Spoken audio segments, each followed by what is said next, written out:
Chapter 22. Who has Cassie? How? Rachel stammered. That policeman. The controller. The one who came out to Cassie's farm.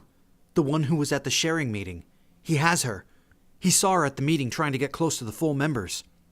Rachel let go a few choice words. We hadn't even started, and already everything was a disaster. Okay, I said grimly. We go ahead. Like Rachel said, we figure there are too many controllers for all of them to know each other. I mean, they add new bodies all the time, right? So maybe we're new controllers, right? Oh, man, Marco moaned. You have a better idea? I snapped. No, he said. I think we go ahead. We take our chances. Let's rock and roll. Okay then. Everyone act cool. I looked at Tobias. Too late for you to morph back now, but try not to let them see you. Rachel, Marco, and I stepped out into the dark hallway. My legs were stiff. My knees were rickety. I was walking like Frankenstein trying to look casual. We headed for the janitor's closet. Fortunately, no one else was in the hallway.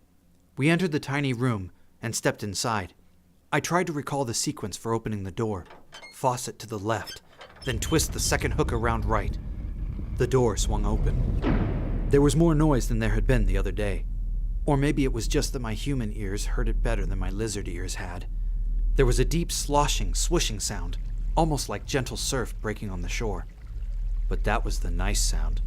The other sounds were horrifying. Despairing cries, terrified screams, shouts, shrieking triumphant laughter. You sure this is just the Yerk pool? Marco said in a nervous, shaky voice. I see a guy with horns and a pitchfork, and I am out of here. I stepped into the opening. The stairs were steep, and there was no rail, so you felt like you were about to pitch forward with every step. We descended together. The door closed automatically behind us.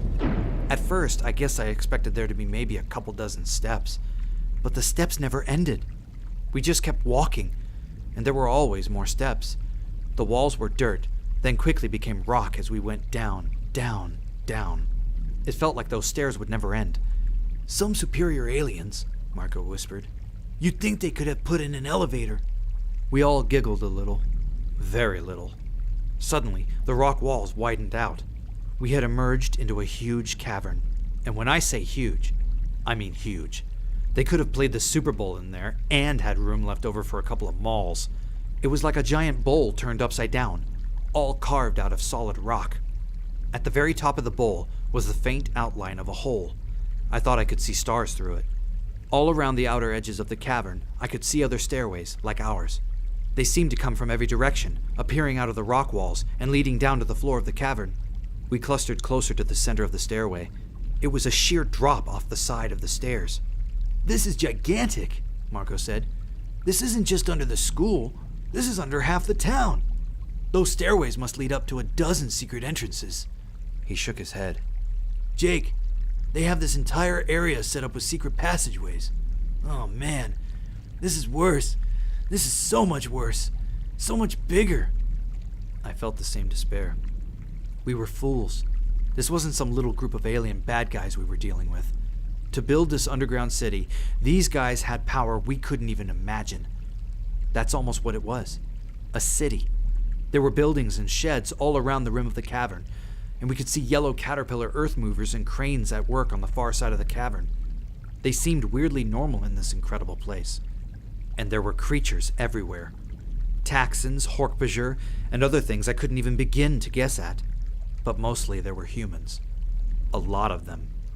At the very center of the cavern was a pool, like a small lake, maybe 100 feet across, and perfectly round.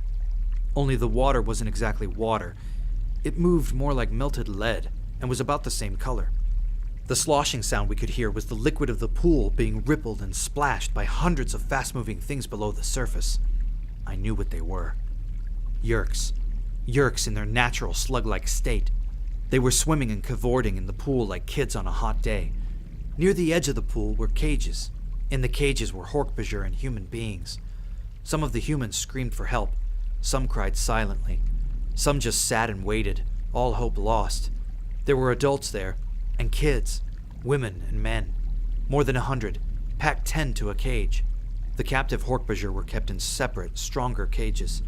They paced and howled and slashed at the air with their bladed arms. I almost lost hope. I felt like my heart had stopped. This was a place of unimaginable horror, and we were so few and so weak. Below us, on the stairs, I could see the controller cop and Cassie. He was dragging her roughly whenever she stumbled. They had reached the bottom of the stairs. "I'm going to morph," I said. "I'm going to get Cassie away from him."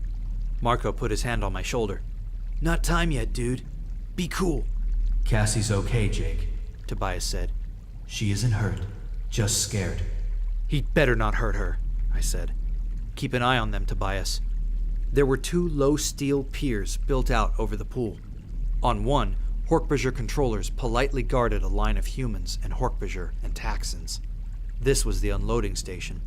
One by one, the people knelt down, bent over, and dipped their heads toward the slimy surface of the pool. The Hork-Bajir helped them. As we watched, a woman calmly bent over, her head just inches above the lead-gray pool. A Hork-Bajir held her elbow gently to help her keep her balance. Then we saw the thing dribbling, sliding, squirming, crawling out of her ear. A Yerk. "Oh no," Rachel moaned. She sounded like she might be sick.